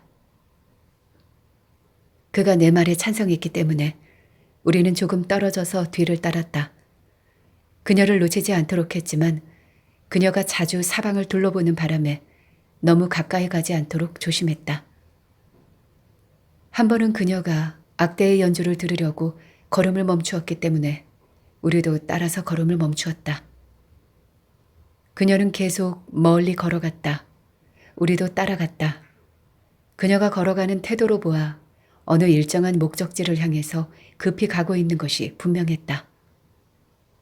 계속 번잡한 거리만을 지나고 있는 것과 또 내가 이렇게 누군가를 뒤따라 간다는 비밀과 신비감에 야릇한 매력을 생각하게 되어 나는 최초의 목적을 고집하기에 이르렀다. 드디어 그녀는 소음도 군중도 사라진 한적하고 어두운 거리로 꺾어들었다. 그래서 이젠 이야기해도 좋아요 라고 내가 말했다. 둘이서 발걸음을 재촉하여 그녀를 뒤쫓아갔다. 47장 마르다. 우리는 웨스트민스터에 와 있었다. 그녀가 우리를 향해 오고 있었기 때문에 그녀의 뒤를 쫓기 위해 되돌아섰다. 웨스트민스터 사원이 있는 지점에서 그녀는 번화가의 불빛과 혼잡을 벗어났다. 다리 쪽으로 오가는 행인들의 두 행렬에서 벗어나자 그녀는 아주 빠른 걸음으로 걸어갔다. 길모퉁이를 돌 때 우리보다 훨씬 앞서가고 있었으므로 우리는 밀뱅크 쪽의 좁은 강기슭 길을 지나서 그녀 뒤를 따라잡았다. 그 순간 그녀는 등 뒤에서 들리는 발소리를 피하기라도 하려는 듯이 길을 건너 뒤도 돌아보지 않고 빠른 걸음으로 걸었다. 하룻밤 주차를 위해 몇 대의 집마차가 자리 잡고 있는 어두운 벽문을 통해서 보이는 강이 나의 발길을 잡는 것 같았다. 나는 말없이 내 동행의 어깨를 손으로 건드려서 그녀를 따라 길을 건너지 않고 맞은편에서 그녀를 뒤따라 가며 되도록 가만히 여러 집의 그늘에 몸을 숨기면서 그녀와 가까운 거리를 유지했다. 그 낮은 집들을 지나선 낡고 허물어진 목조 건물이 있었다. 그 건물의 위치는 그 거리가 끝나는 지점에 있었고 줄지은 집들과 강 사이에서 길이 다시 시작되었다. 그녀는 강물을 보자마자 이제 자기 목적지에 당도하기라도 한 것처럼 걸음을 멈추더니 강물을 바라보면서 강 기슭을 따라 천천히 걸어갔다. 여기까지 오는 동안 나는 그녀가 어떤 집으로 가는 것으로 짐작하고 있었다. 사실 나는 그 집이 행방불명된 그 처녀와 어떤 관련이 있을지도 모른다는 막연한 희망을 품고 있었다. 그러나 그 대문을 통해서 어두운 강물을 보고 나는 그녀가 더는 가지 않을 것이라고 본능적으로 생각했다. 그 당시 이 근처는 황량한 곳이어서 밤이 되면 런던 근처에 어느 곳 못지않게 숨이 막히고 처량하고 쓸쓸했다. 그곳 텅 빈 감옥 근처에 우울하고 황폐한 길가에는 부두도 집도 없었다. 느릿느릿 흐르는 도랑물 때문에 감옥담 밑에는 진흙이 쌓여 있었다. 그 근처의 늪지대 일대에는 억센 풀과 무성한 잡초들이 한 벌 덮여 있었다. 한쪽에는 짓기 시작할 때부터 불길해서 한 번도 완성돼 본 적이 없는 집들의 잔해가 썩어 있었고 또 다른 한쪽은 어느 투기꾼이 모아놓은 스팀 보일러, 차 바퀴, 크랭크 파이프, 용광로, 노, 닷, 잠수기, 풍차의 날개, 무엇인지 알 수 없는 이상한 물건들의 녹슨 세부치 괴물들로 덮여서 먼지구덩이 속에서 우글거리다가 그 밑에서 비 오는 날이면 그들 자체의 무게 때문에 흙 속에 가라앉기도 하고 공연히 그들 자신의 모습을 감추려고 하는 것처럼 보였다. 밤이 되면 강가에서는 불길을 내뿜는 잡다한 공장들이 요란한 새소리와 굴뚝에서 번뜩이는 불꽃으로 끊임없이 내뿜는 연기를 제외한 모든 것들을 혼란시키고 있었다. 진흙투성이의 샛길과 뚝길은 어떤 진절머리 나는 물건이 녹색의 머리칼처럼 붙어있는 낡은 목자더미 사위를 누비고 있고 익사자를 찾는 작년의 현상광고 조각이 평균 수위보다 높은 수위 자국 위에서 나풀거리고 있는 진창을 지나 썰물로 이어져 있었다. 대역병이 있었을 때 죽은 자들을 위해서 판 구덩이들 중에 하나가 이 근처에 있다는 소문이 있어 그것으로 인하여 사람의 기분을 꺾는 기운이 여기서 나와 이곳 전체를 뒤덮고 있는 것 같았다. 그렇지 않으면 이곳은 오염된 도랑물이 넘쳐 흐르기 때문에 점점 그러한 악몽 같은 상태로 변해버린 것처럼 보였다. 우리가 뒤를 밟아온 그녀는 거기에 그녀 자신이 버려져서 썩어버릴 때까지 내어버려둔 쓰레기의 일부이기라도 한 것처럼 강가로 내려가 야경 속에 서서 강물을 바라보고 있었다. 진흙 속에 몇 척의 보트와 화물선이 끌어올려져 있었기 때문에 우리는 그녀에게 들키지 않고 가까이까지 갈 수 있었다. 나는 페고티 씨에게 그대로 머물러 있으라는 신호를 하고 나서 그녀에게 말을 걸 작정으로 보트 그늘에서 나왔다. 그녀가 마음먹고 걸어온 그 끝이 이렇게 어두운 굴속 같은 그늘 속에서 물결에 일그러져 비친 불빛을 바라보며 서 있는 그녀의 모습이 내 가슴 속에 공포를 불러일으켰다. 그녀는 혼자서 중얼거리고 있었다. 물을 응시하고 있었지만 그녀의 숄은 두 어깨에서 벗겨져 있었다. 그녀의 광적인 태도로 보아 내 눈앞에서 몸을 던지고 말 것만 같이 생각되어 마침내 나는 그녀의 한쪽 팔을 덥석 잡았다. 그러면서 나는 말했다. 마르다. 비명을 지르며 어찌나 힘차게 몸부림치는지 나 혼자 힘으로 감당할 수 있을까 의심스러울 지경이었다. 그러나 내 손보다 더 힘센 손 하나가 그녀를 잡았다. 그러자 그녀가 겁에 질린 눈을 들어 그가 누구인가를 알아보고는 우리 두 사람 사이에 털썩 주저앉았다. 우리는 마른 돌이 있는 곳으로 그녀를 데리고 갔다.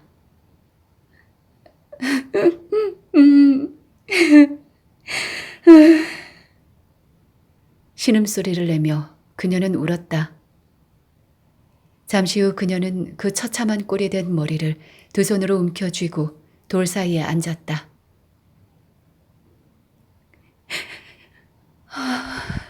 이 강... 쉬, 진정해요. 이 강이 저를 닮았다는 것을 전 잘 알아요. 그녀는 말했다. 저는 이 강의 소유물이라는 것을 잘 알고 있어요. 그래서 저도 이 강과 함께 가야 한다고 생각하고 있어요. 그 말들을 제외하고는 절망이란 것이 어떤 것인지 나는 알지 못하고 있었다. 저는 그곳에서 떨어져 있을 수 없어요. 저는 그것을 잊어버릴 수 없어요. 그것이 밤낮으로 내게 붙어 다녀요. 제가 그것에 어울리고 그것이 저와 어울리는 것이란 오직 그것뿐이지요.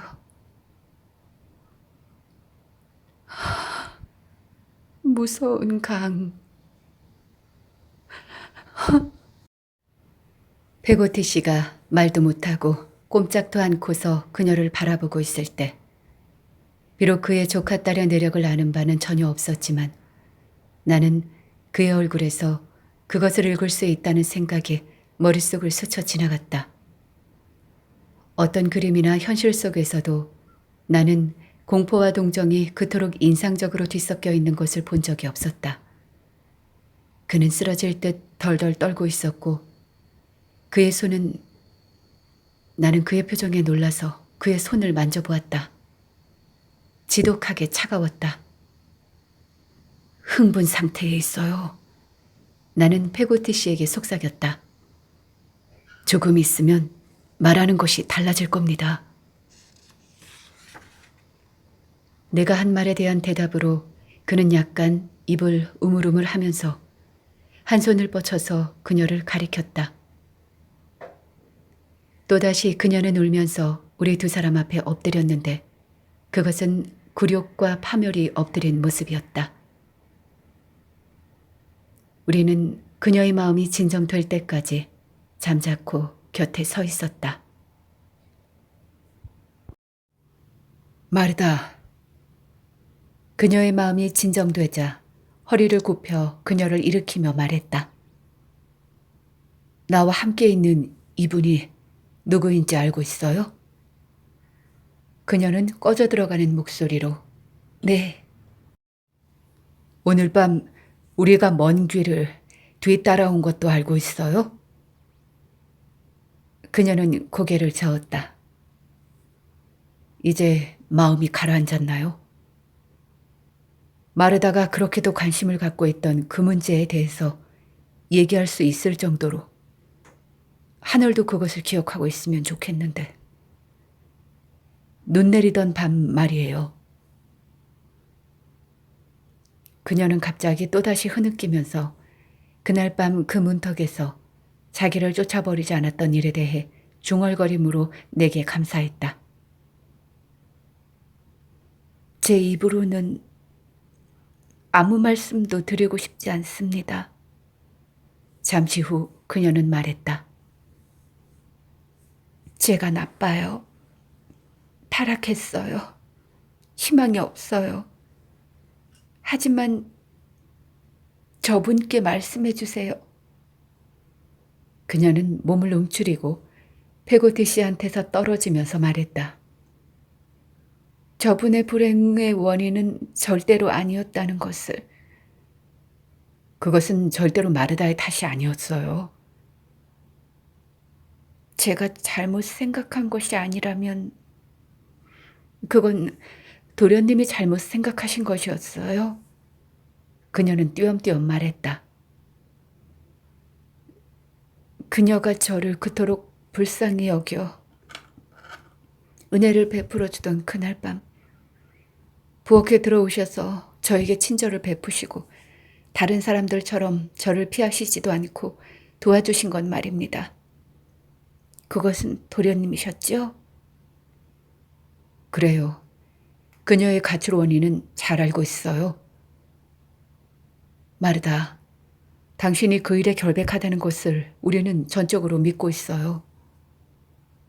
에밀리는 언제나 제게 즐겁고 옳은 말 이외에는 단 한마디도 한 적이 없었어요. 저 자신을 잘 알고 있는 제가 에밀리를 저와 같은 여자로 만들려고 했겠습니까? 제가 인생을 소중하게 만드는 모든 것을 잃었을 때 가장 비참하게 느꼈던 것은 에밀리와 영원히 헤어지게 되었다는 것이었습니다. 그녀는 슬픈 후회를 했다. 그 후회와 슬픔의 고통이 심히 보였다. 그 눈 내리던 밤 이전에 일어난 일을 저희 마을에 사는 어떤 사람에게서 들었을 때 무엇보다도 가슴 쓰리게 생각했던 것은 사람들이 한때 에밀리가 저와 사귀던 일을 상기하고 제가 그녀를 타락시켰다고 생각하리라는 것이었습니다. 제가 그녀의 명예를 왜곡시킬 수 있다면 저는 죽어도 좋다는 것을 아무도 모르실 겁니다. 오랫동안 자제라고는 조금도 몸에 배이지 않는 그녀인지라 찌르는 듯한 후회와 슬픔의 고통은 엄청난 것이었다. 죽었다 해도 별로 보탬이 되지 않았을 겁니다. 제가 뭐라고 말씀드려야 좋겠습니까? 저는 살고 싶었습니다. 비참한 거리에서 늙을 때까지 살고 싶었습니다.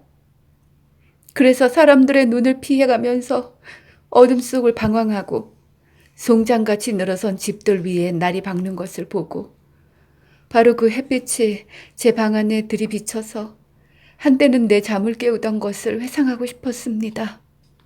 저는 그녀를 구하기 위해서는 그런 일까지도 했을 겁니다.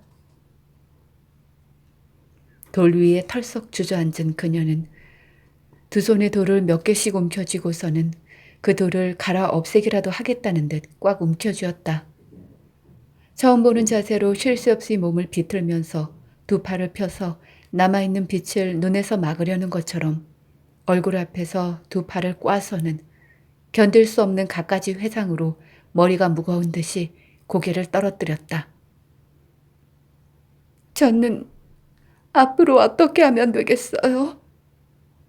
절망이 몸부림치면서 저 자신에게는 고독한 저주자이며 제가 가까이 가는 모든 사람에게는 살아있는 지옥인 지금의 제가 어떻게 살아갈 수 있겠습니까? 벼랑간 그녀는 페고티 씨를 돌아보면서 저를 죽여주세요. 그녀가 아저씨의 자랑이었던 시절에는 제가 거리에서 그녀와 옷소매만 스쳐도 제가 에밀리에게 해로운 짓을 했다고 생각하셨을 겁니다. 제가 그녀와 한마디라도 주고받았다면 지금도 그것이 아저씨에게는 치욕이 될 것입니다. 저는 죄라는 죄와 비행이라는 비행은 모두 머리에 얹고 다만 진심에서 그녀에게 감사하며 그녀를 사랑하고 있다는 것만 말씀드릴 따름입니다. 제가 무엇이든 사랑할 힘이 저에게서 다 없어졌다고는 생각하지 말아주세요. 다른 사람들과 마찬가지로 저를 내동댕이 쳐주세요. 지금의 저를 보시고 제가 그녀를 알았다는 것으로 해서 저를 죽여주세요. 하지만 저를 그렇게는 생각하지 말아주세요. 그녀가 애원하고 있는 동안 그는 심란한 태도로 그녀를 바라보다가 그녀가 말이 없자 부드럽게 그녀를 일으켰다. 마르다, 페고트 씨가 말했다. 내가 널 심판하다니 당치 않은 일이야.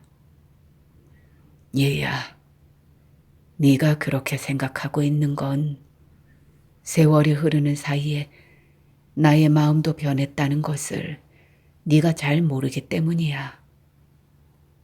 그런데 그는 잠시 말을 멈추었다가 여기 계시는 이분과 내가 너에게 왜 말을 걸고 싶어졌는지 그 이유를 너는 이해 못하고 있다. 우리가 앞으로 어떻게 하려는지도 너는 모르고 있다. 자, 잘 들어봐라. 그녀에게 끼친 그의 영향력은 대단했다. 그녀는 그의 눈과 마주치는 것이 두렵다는 듯이 몸을 움츠리고 서 있었다. 그러나 그녀의 격정적인 슬픔은 가라앉아 잠잠해졌다. 만일 네가 들었더라면 눈이 쏟아지던 그날 밤에 데이비드 도련님과 나 사이에 오갔던 말을 말이다. 내가 사랑하는 조카딸을 찾으러 어디에 있는지도 모른 채 멀리 떠났다는 것을 너는 알았을 거다. 마르다. 지금은 그 애가 전보다도 더 사랑스럽단다. 그녀는 두 손으로 얼굴을 가렸다. 그녀가 말없이 몸을 떨고 있었기 때문에 그는 그녀의 쇼를 땅에서 집어 조심스럽게 어깨에 걸쳐 주었다. 나는 그 애가 얘기하는 것을 들었는데 너는 어려서 부모님 여이고 뱃사람식으로 남아 부모 노릇을 해줄 친지도 없다는 것을 말이다. 너에게 그런 친지가 있었더라면 세월이 흐르는 동안에 점점 내가 그 친지를 좋아하게 되었으리라는 것을 너는 짐작할 수 있을 게며 또한 내 조카딸이 내게는 딸이나 마찬가지라는 것을 짐작할 수 있을 게다. 그래서 만약에 그 애가 일단 나와 다시 만나게 된다면 나와 함께 이 세상 끝까지라도 갈 것이라는 것과 또 나를 만나지 않기 위해서는 이 세상 끝까지라도 날아갈 것이라는 것도 나는 알고 있다. 그 애는 내 사랑을 의심할 생각도 없고 또 의심하고 있지도 않지만 부끄러운 일이 생겨서 우리 두 사람 사이를 떼어놓았단다. 꾸밈없는 인상적인 태도로 자신의 심경을 털어놓는 그의 한마디 한마디 속에 그 말이 나타내는 하나하나의 특색으로 그가 이 한 가지 문제에 대해서 생각해온 새로운 증거를 나는 읽었다. 우리의 짐작으로는 여기 계시는 데이비드 도련님과 나의 짐작으로는 그 애가 언젠가는 가엾고 쓸쓸한 모습으로 런던으로 올 것이다.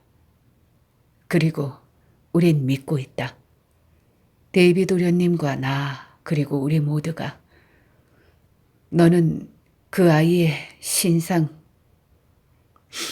그 신상에 일어난 모든 일에 대해 아무런 관계가 없다는 것을 그 애가 내게 상냥하고 친절하고 예의 바르게 대했다고 너는 말했지.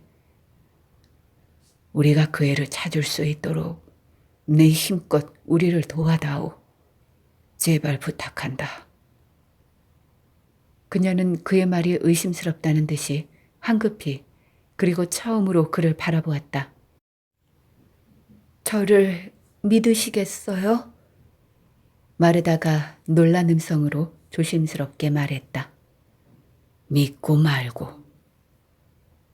제가 그 애를 발견하면 그리고 제게 그 애와 함께 숨어있을 피신처가 있다면 그 애를 숨겨두었다가 그 애 몰래 아저씨한테 와서 아저씨를 그 애 있는 곳으로 모셔달라는 말씀이시죠? 하고 그녀는 급히 물었다.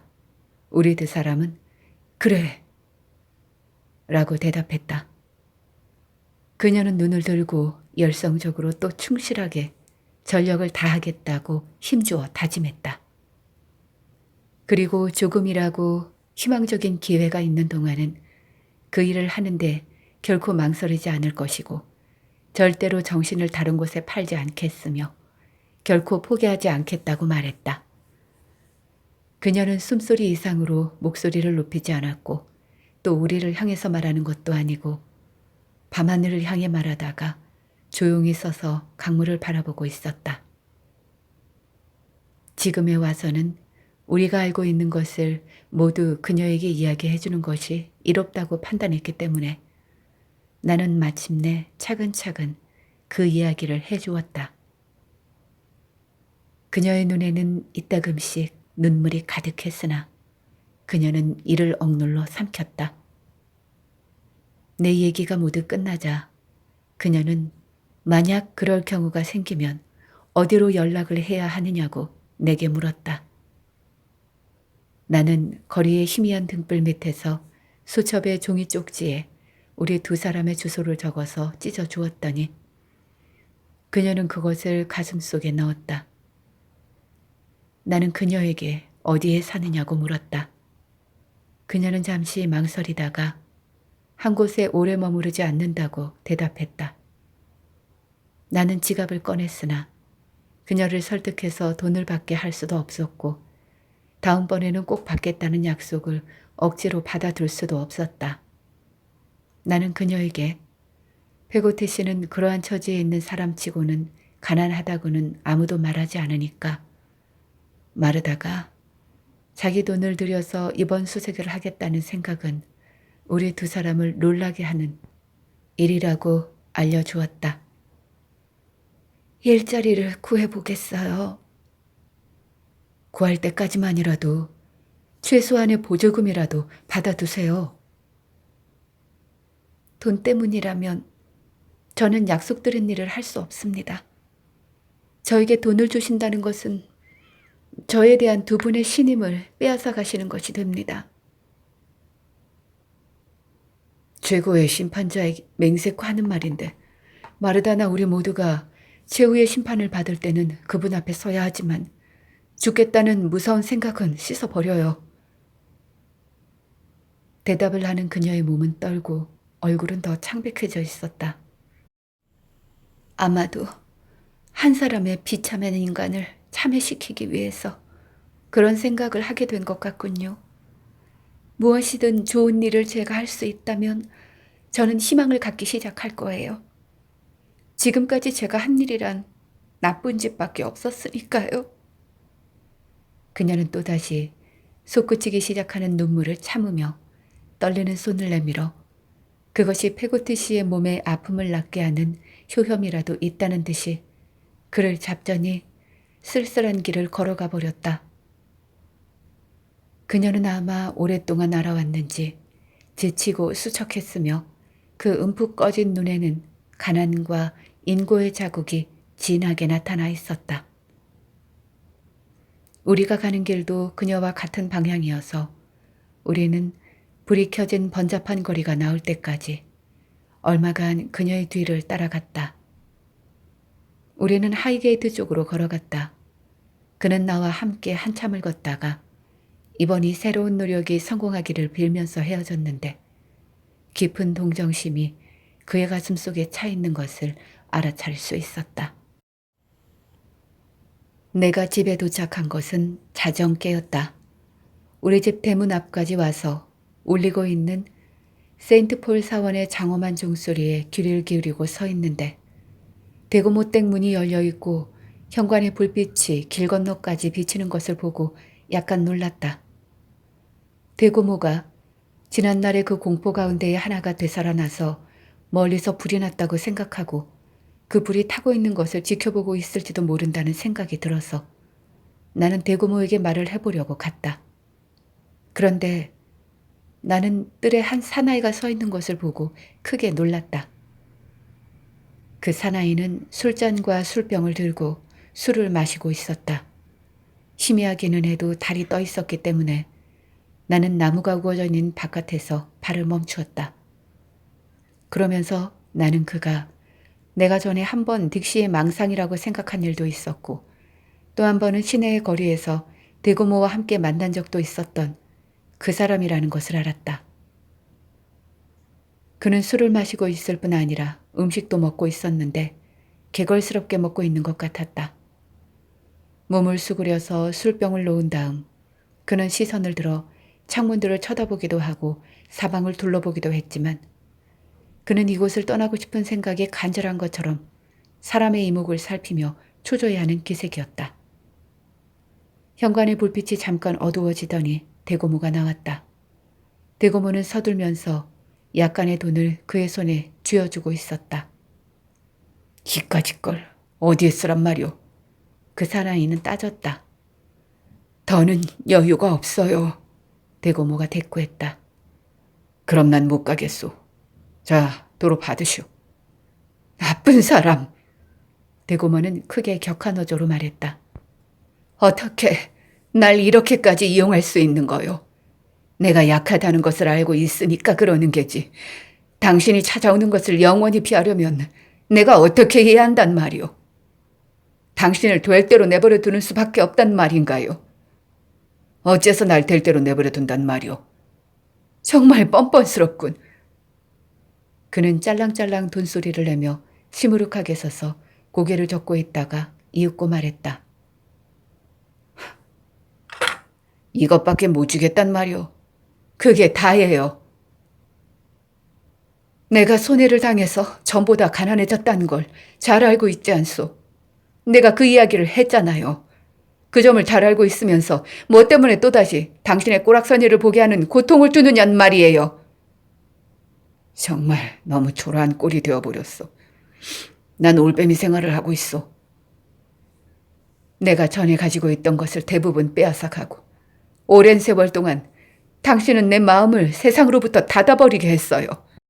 당신은 거짓되고 배은망덕하고 나에게 잔인하게 대했어요. 돌아가서 그 일을 후회나 해요. 지금까지 당신이 내게 준 피해의 긴 목록에 또 새로운 피해를 추가시키지 말란 말이에요. 대고모의 격분에 찬 눈물을 보자 그자는 마음에도 없는 부끄러운 태도로 몸을 웅크리고 뜰에서 나왔다. 내가 지금 막 당도한 것처럼 빠른 걸음으로 들어가자 대문에서 그 사람과 마주쳐 그 사람은 나가고 나는 들어갔다. 우리는 스치면서 서로 노려보았다. 대고모님! 저자가 대고모님을 또 놀라게 했죠? 도대체 누굽니까? 얘야. 대고모는 나의 한쪽 팔을 잡으며 말했다. 들어와서 10분간만 내게 아무 말도 하지 말아라.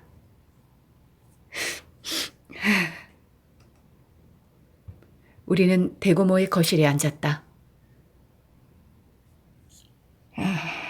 트로트, 그 사람은 내 남편이란다. 남편이라고요, 대고모님? 저는 그분이 돌아가신 줄 알고 있었는데요. 내게는 죽은 것이나 다름없었지. 나는 놀라서 묵묵히 앉아 있었다. 이 베시 트로트우드가 연애에 그럴싸한 화제거리로 보이지는 않겠지만 트로트, 그 사람을 전적으로 믿었던 시절도 있었단다. 그 사람에게 애정의 징표로서 주지 않으려 했던 것이 없었던 시절이 있었단다. 그러나 그 사람은 그 대가로 내 운명을 망쳐버리고 내 가슴을 찢어놓다시피 했다. 대고모님. 나는 그 사람과 헤어졌어. 대고모는 여느 때처럼 자기의 한 손을 내 등에 얹으며 말을 계속했다. 오랜 세월이 흘러갔으니 너그럽게 헤어졌다고 말해도 좋지. 트로트, 그 사람이 내게 너무도 가혹했기 때문에 나 자신을 위해서는 쉬운 조건으로 헤어질 수 있는 효과도 거둘 수 있었지만 나는 그렇게 하진 않았다. 그는 내가 준 것을 곧 탕진해버리고 점점 더 타락해서 딴 여자와 결혼하고 노름꾼에다 사기꾼이 되어갔다고 믿고 있다. 대고모는 내 한 손을 꼭 쥐고는 고개를 저었다.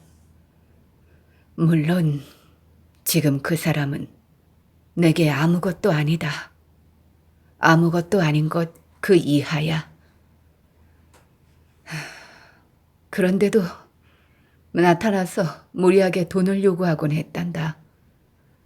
그 사람과 결혼했을 때 나는 이미 바보였지. 그리고 그 점에 대해서는 지금도 내가 고칠 수 없는 바보이기 때문에 한때 내가 그 사람을 믿었던 것을 생각해서라도 그 옛날 나의 부질없는 공상의 그림자 남아 가혹하게 취급하고 싶지는 않단다. 트로트, 여자도 진지할 수 있다면 난 진지했었으니까.